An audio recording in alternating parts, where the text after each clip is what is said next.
Humanities science अर्थात मानविकी विज्ञान या मानवता का विज्ञान में आप सभी का स्वागत है। हम लोग झारखंड का अध्ययन कर रहे हैं जिसमें जेपीएससी एवं जेएसएससी परीक्षा हमारे जो है वो प्रमुख केंद्र हैं। तो आज हम लोग जो है वो झारखंड के विभूति को डिस्कस करने वाले हैं। तो आज हमारी चर्चा जो है वो झारखंड के विभूतियों पर होंगी। विभूति का मतलब क्या होता है कि झारखंड के वो महान व्यक्ति जो झारखंड में अपना प्रमुख योगदान दिए हुए हैं। जैसे बिरसा मुंडा का नाम सुने होंगे, तिलका मांझी का नाम सुने होंगे, विनोद विहारी महतो का नाम सुने होंगे। ऐसे कई व्यक्ति हैं जो झारखंड निर्माण में बहुत अपना अहम योगदान दिए हुए हैं। जब हमारे राष्ट्रीय आंदोलन चल रहे थे उसमें झारखंड के कई सारे लोग थे। उन सबको आज हम लोग जानेंगे और हम लोग समझेंगे कि झारखंड के लोग कितने साहसी थे, है ना, और अभी भी कितने साहसी हैं। तो चलिए प्रारंभ करते हैं और देखते हैं झारखंड के विभूतियों को वस्तुनिष्ठ प्रश्न के माध्यम से। पहला प्रश्न है, निम्न में से कौन विश्व प्रसिद्ध छऊ नृत्यकार हैं, है ना। तो छऊ डांसर कौन है? तो केदारनाथ साहू जो है वो विश्व प्रसिद्ध छऊ नृत्यकार हैं। निम्न में से किनका संबंध झारखंड में स्वदेशी आंदोलन से रहा है? स्वदेशी आंदोलन आप लोग को याद होगा 1905 में बंगाल विभाजन चल रहा था। उस 1905 के बंगाल विभाजन में जो है वो कांग्रेस के जो गरम दल के नेता थे लाल बाल पाल एवं घोष। लाल मतलब लाला लाजपत राय, बाल बाल गंगाधर तिलक हो गए, पाल बिपिन चंद्र पाल और घोष जो है वो श्री अरविंदो घोष।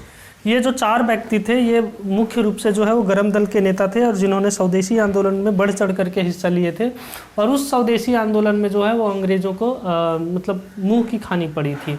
उसमें क्या करते थे मुख्य रूप से? तो वो स्वदेशी आंदोलन में जो है वो स्वदेशी वस्त्र को बढ़ावा देते थे। विदेशी वस्त्र की जो है वो होली खेलते थे, उसमें आग लगा देते थे, है ना, और उसकी आग लगाई जाती थी। शराब दुकान जो है उसमें पिकेटिंग करवाते थे। तो पिकेटिंग एक अलग प्रकार का शब्द है। इसमें क्या होता था कि दुकान के बाहर लोग बैठ जाते थे, घेराबंदी कर देते थे, तो उसको पिकेटिंग कहते थे। तो उसमें महिलाएं बढ़ चढ़ करके हिस्सा ली थी और वो क्या करती थी कि शराब दुकान के सामने जो है वो आ करके बैठ जाती थी, धरना प्रदर्शन करती थी। तो अब तो ना तो उनके घर वाले खरीद सकते थे ना दुकानदार बेचने में। तो इस प्रकार से जो है वो स्वदेशी आंदोलन, जिसमें मतलब जो है वो अपने ही देश के चीज़ों को खरीदने के लिए पूरा जोर दिया गया था। क्योंकि यहाँ पे जो अंग्रेज़ों का अगर चल रहा था कहने का मतलब अंग्रेज़ यहाँ पे शासन कर पा रहे थे तो उसका मुख्य आधार उनका व्यापार था, व्यवसाय था। तो उनके व्यापार व्यवसाय को ही नष्ट भ्रष्ट करने के लिए जो कांग्रेस के गरम दल के नेता थे लाल बाल पाल एवं घोष, वो इस आंदोलन में बहुत बढ़ चढ़ करके जो है वो लोगों को जोड़े। और इसमें लोगों का समर्थन, जन समर्थन, हुजूम बहुत ही ज़बरदस्त था। उसमें बच्चा जो है वो सामने आए थे, स्कूल कॉलेज के जो विद्यार्थी थे वो भी सामने आए थे। तो हर तबके के लोग इसमें शामिल हुए थे। परंतु ये नरम दल और गरम दल के मतभेद के कारण जो है वो कांग्रेस में फिर जो है वो विभाजन हो जाता है, वो भी हम लोग देखते हैं। तो चलिए देखते हैं कि निम्न में से किनका संबंध जो है झारखंड में स्वदेशी आंदोलन से रहा है। तो इसमें जो है वो नागरमल मोदी का जो संबंध है वो स्वदेशी आंदोलन से रहा है, नागरमल मोदी। निम्न में से किसका संबंध युगांतर समिति से रहा है ना। तो जब हम लोग युगांतर समिति की बात करते हैं तो युगांतर समिति से संबंध जो है वो यदु गोपाल मुखर्जी को रहा है, यदु गोपाल मुखर्जी का। निम्न में से कौन मुंडारी भाषा के प्रसिद्ध साहित्यकार हैं? तो मुंडारी भाषा के प्रसिद्ध साहित्यकार जगदीश त्रिगुणायत हैं। जगदीश त्रिगुणायत जो हैं वो मुंडारी भाषा के प्रसिद्ध साहित्यकार हैं। बांसुरी बज रही पुस्तक के लेखक कौन हैं? तो बांसुरी बज रही पुस्तक के लेखक भी जो है वो जगदीश त्रिगुणायत है। जगदीश त्रिगुणायत जो मुंडारी भाषा के प्रसिद्ध साहित्यकार हैं, उनके पुस्तक का नाम है बांसुरी बज रही। अगला प्रश्न है, निम्न में से कौन जगदीश त्रिगुणायत की प्रमुख कृति है? तो कौन सी पुस्तक जो है वो जगदीश त्रिगुणायत की जो है वो प्रमुख पुस्तक के रूप में जानी जाती है, प्रमुख कृति है? तो अरुणोदय, है ना, अरुण का उदय, अरुण सूर्य को बोला जाता है तो वही अरुणोदय, है ना। पीटर शांति नवरंगी किस भाषा के साहित्यकार थे? पीटर शांति नवरंगी जो है वो साहित्यकार का नाम है। तो वो कौन से भाषा के साहित्यकार थे? तो वो जो है वो नागपुरी भाषा के साहित्यकार थे। किन से भाषा के? तो नागपुरी भाषा के साहित्यकार जो हैं वो पीटर शांति नवरंगी थे। निम्न में से कौन नागपुरी भाषा साहित्य का इतिहास के लेखक हैं, है ना। तो हम लोगों को बताना है इतिहास के लेखक हैं। तो अभी आप लोग देखें नागपुरी भाषा के ही जो है वो पीटर शांति नवरंगी जो हैं वो लेखक थे। तो इसका उत्तर पीटर शांति नवरंगी हो जाएगा। 1915 में उन्नति समाज की स्थापना किसने की? तो 1915 में उन्नति समाज की स्थापना, उन्नति समाज की स्थापना जो है वो ठेवले उरांव ने की है। कौन? ठेवले उरांव। ठेवले उरांव ने कब किसान सभा का गठन किया था? किसान सभा का गठन जो है वो ठेवले उरांव कब किए थे? तो ये जो है वो 1929 में किए थे। कब किए थे? 1929 में। वो 1915 में उन्नति समाज की स्थापना किए ठेवले उरांव, और फिर किसान सभा की स्थापना जो है वो गठन 1929 में किए। निम्न में से किसका संबंध मुरली वादन से है? तो मुरली वादन से संबंध जो है वो चेतन जोशी का है, वो मुरली बजाते हैं चेतन जोशी। किसे छोटा नागपुर केसरी की उपाधि से विभूषित किया गया है? छोटा नागपुर केसरी, तो छोटा नागपुर केसरी से किसे विभूषित किया गया है? तो छोटा नागपुर केसरी से राम नारायण सिंह को विभूषित किया गया है। राम नारायण सिंह को जो है वो छोटा नागपुर केसरी से विभूषित किया गया है। वह प्रथम गैर आदिवासी नेता कौन था जिसने अलग राज्य हेतु 1954 में राष्ट्रपति को ज्ञापन सौंपा था? तो राम नारायण सिंह जिसे छोटा नागपुर केसरी की उपाधि मिली है, वही प्रथम गैर आदिवासी नेता थे। इससे पहले जितने भी थे वो आदिवासी नेता थे जो स्वतंत्र झारखंड राज्य की मांग करते थे, लेकिन 1954 में स्वतंत्र झारखंड की जो मांग है ना, इसके लिए जो है वो राष्ट्रपति को ज्ञापन सौंपे थे, वो कोई और नहीं बल्कि राम नारायण सिंह थे। आप लोग जयपाल सिंह मुंडा का भी नाम सुनेंगे। उनका जो है वो स्वतंत्र झारखंड राज्य के आंदोलन में मांग में उनका बहुत ज़बरदस्त नाम है। वो जो है वो मतलब हॉकी में जो है वो 1929 ईस्वी में गोल्ड मेडल भी दिलाए हुए थे भारत को ओलंपिक में, तो ये बहुत बड़ी बात है। और उस समय जो है वो मेजर ध्यानचंद जो है वो साथ में खेलते थे, है ना। चलिए आगे बढ़ते हैं हम लोग। आदिम जाति सेवा मंडल के माध्यम से किसने गांधी जी के विचारों को जनजातीय लोगों तक पहुंचाया था? आदिम जाति सेवा मंडल के माध्यम से जो है वो नारायण जी जो है, नारायण जी, ठीक है ना। तो नारायण जी जो है वो गांधी जी के विचारों को जनजातीय लोगों तक पहुंचाया था। निम्न में से किस पत्र का संपादन नारायण जी ने किया था? तो नारायण जी जो है वो ग्राम निर्माण पत्र का संपादन किए थे। ग्राम निर्माण पत्र का संपादन जो है वो नारायण जी किए थे। निर्माण तथा गांधी संदेश नामक पत्रिका के संपादक कौन थे? तो निर्माण तथा गांधी संदेश पत्रिका का संपादक जो है वो मोतीलाल केजरीवाल थे। निम्न में से किसने साप्ताहिक युगांतर नामक पत्र निकाला था? तो साप्ताहिक युगांतर नामक पत्र जो है वो मुकुटधारी सिंह ने निकाला था। मुकुटधारी सिंह जो है वो साप्ताहिक युगांतर नामक पत्र निकाला था। निम्न में से कौन सी हवलदारी रामगुप्त हल्दर की कृति है? हवलदारी रामगुप्त हल्दर की कृति है, तो कौन सी है? तो इसका उत्तर जो है वो है पलामू का इतिहास। पलामू का इतिहास जो है वो हवलदारी रामगुप्त हल्दर की कृति है। अगला प्रश्न है, निम्न में से कौन पलामू हिंदी साहित्य सम्मेलन के संस्थापक अध्यक्ष हैं? तो हम लोगों को बताना है निम्न में से कौन जो है वो पलामू हिंदी साहित्य सम्मेलन के संस्थापक अध्यक्ष हैं। तो हवलधारी रामगुप्त हल्दर, है ना, हवलदारी रामगुप्त हल्दर। निम्न में से कौन बिहार के प्रथम झारखंडी मुख्यमंत्री बने? तो बिहार के प्रथम झारखंडी मुख्यमंत्री कौन बने? तो विनोदानंद झा जो है वो बिहार के प्रथम झारखंडी मुख्यमंत्री बने, है ना। तो विनोदानंद झा जो है वो बिहार के प्रथम झारखंडी मुख्यमंत्री बने। कृष्ण वल्लभ सहाय किस साप्ताहिक का संपादन करते थे?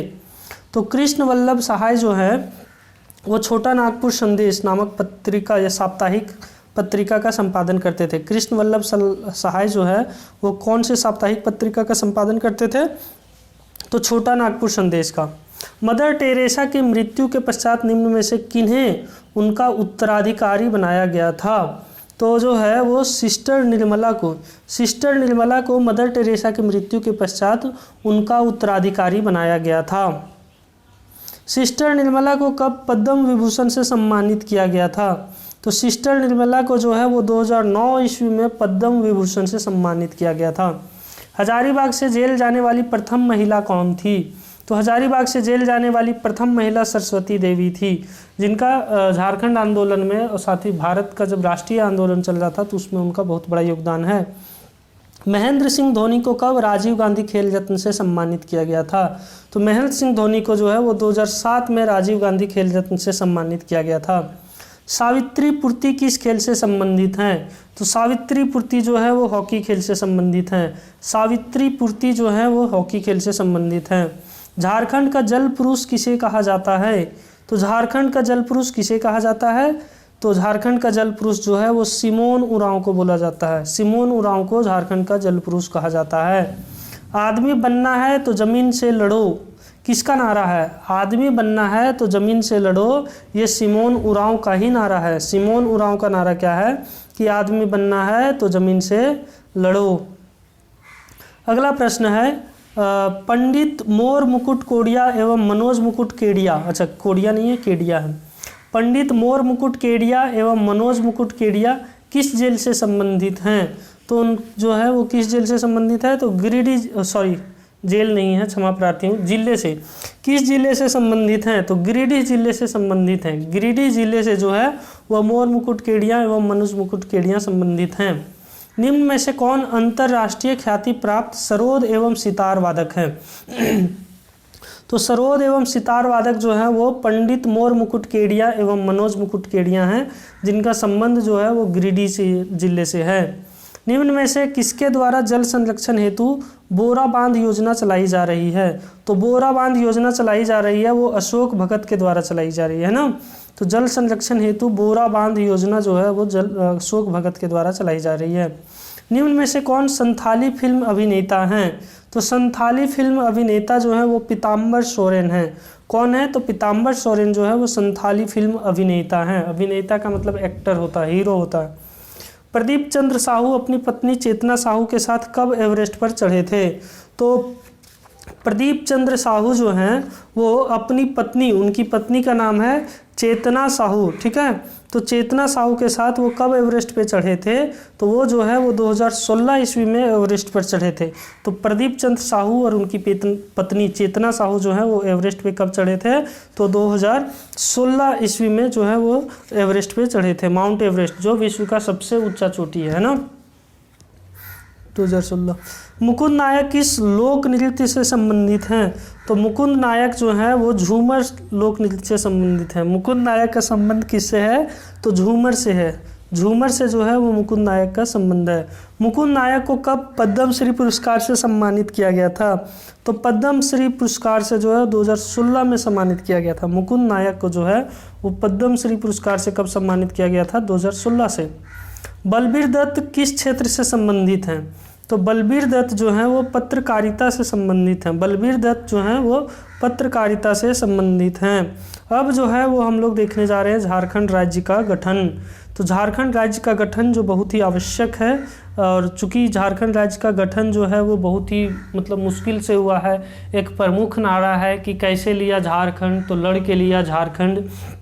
ये नारा आज भी आपको झारखंड में जो है वो काफ़ी गुंजायमान दिखेगा, और ये सही बात है कि झारखंड जो अलग स्वतंत्र झारखंड की मांग है वो जैसे ही भारत आज़ाद हुआ उसके पहले ही जयपाल सिंह मुंडा जो है वो ब्रिटिश से किए हुए थे कि झारखंड को जो है एक आप अलग राज्य बनाइए, यहाँ के लोगों को लिए जो है वो अलग प्रशासनिक इकाई होना चाहिए।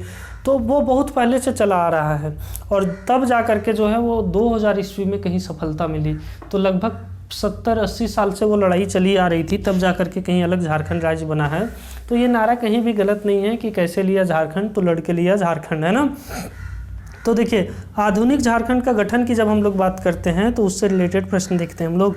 तो पहला प्रश्न है, झारखंड के पृथक राज्य के गठन के विरोध में किसने यह तर्क दिया कि वित्तीय दृष्टि से छोटा नागपुर राज्य घाटे में रहेगा? तो देखिए बड़ा आश्चर्य लगेगा, ये श्री कृष्ण सिंह जो बिहार के मुख्यमंत्री भी रह चुके हैं, तो उनका कहना था कि मतलब अगर झारखंड एक अलग राज्य बनता है तो वित्तीय दृष्टि से छोटा नागपुर राज्य हमेशा घाटे में रहेगा। लेकिन आज देखिए झारखंड जब बिहार से अलग हो गया, जब एक स्वतंत्र राज्य बन गया, एक मतलब इंडिपेंडेंट स्टेट है, तो आज देखिए बिहार से इसका डेवलपमेंट काफ़ी अच्छा है। वहाँ पे देखिए अभी भी रोडों में जब जाम लगती है तो 5 घंटा 6 घंटा जाम में फंसे रहते हैं लोग। यहाँ पे देखिए रोडों की स्थिति उनसे काफ़ी बेहतर है, यहाँ के लोगों की स्थिति पहले से काफ़ी सुधार हुई है। तो ये चीज़ जो है वो काफ़ी बेहतर हुई है ना, और इनकी बात जो है उसमें गलत साबित होता है। सन 1953 में राज्य पुनर्गठन आयोग के समक्ष किस जनजातीय नेता ने पृथक राज्य की मांग की थी? तो हम लोगों को बताना है कौन सी थे, तो जयपाल सिंह मुंडा थे। जयपाल सिंह मुंडा जो हैं वो एक जनजातीय नेता थे जो पृथक राज्य की मांग 1953 में राज्य पुनर्गठन आयोग के सामने की थे। लेकिन उस समय उनकी बात को उन लोग मतलब सही बहुत ज़्यादा सीरियसली नहीं लिया, और इसलिए उस समय नहीं गठित हो पाया। लेकिन जयपाल सिंह मुंडा का स्वतंत्र राज्य झारखंड में एक बहुत बड़ा योगदान रहा है। 1960 के दशक में किस राजनीतिक दल द्वारा अलग झारखंड राज्य की मांग हेतु समर्थन नहीं किया गया था? तो जो नहीं किया गया था ये जानना बहुत ज़रूरी है। तो ये उस समय कांग्रेस पार्टी जो था वो 1960 के दशक में नहीं किया था, है ना। लेकिन बाद में फिर जो है वो 1997-98 के टाइम में जो है वो उधर से समर्थन मिलने लगा था। निम्न में से कौन छोटा नागपुर उन्नति संघ का प्रमुख था? तो छोटा नागपुर उन्नति संघ का प्रमुख कौन था? तो राम नारायण सिंह थे। कौन थे? राम नारायण सिंह। किस कमीशन के समक्ष स्वतंत्र झारखंड राज्य की मांग की गई थी? तो कौन सी कमीशन है? तो साइमन कमीशन के समक्ष जो है, साइमन कमीशन जो आपको याद होगा 1927 ईस्वी में आया था, है ना। हाँ, 1927 ईस्वी में साइमन कमीशन गो बैक के जो नारे लग रहे थे।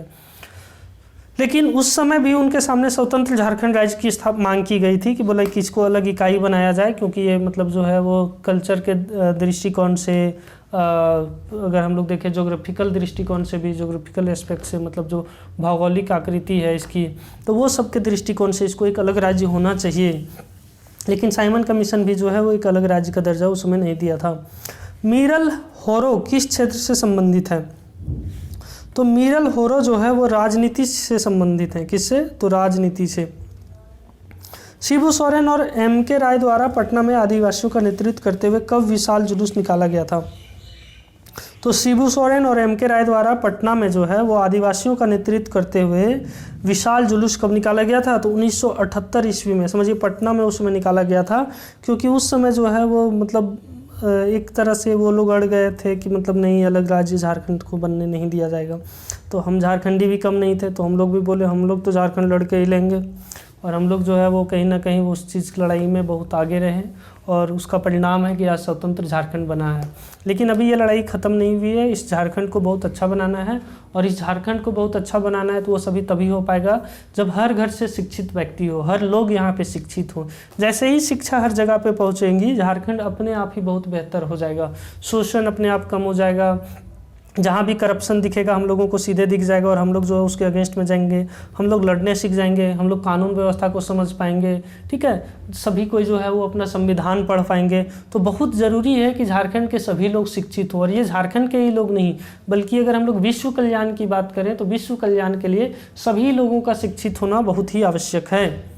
चलिए अगला प्रश्न है, प्रधानमंत्री विश्वनाथ प्रताप सिंह ने कब झारखंड राज्य के गठन की जांच हेतु 24 सदस्यीय समिति को भेजा था?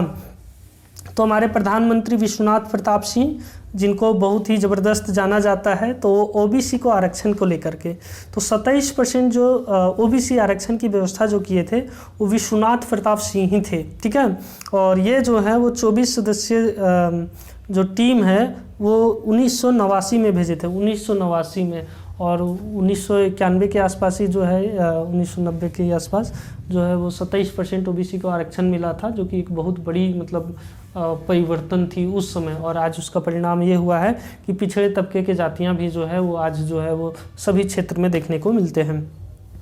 अलग झारखंड राज्य हेतु बिहार विधानसभा ने कब प्रस्ताव पारित किया?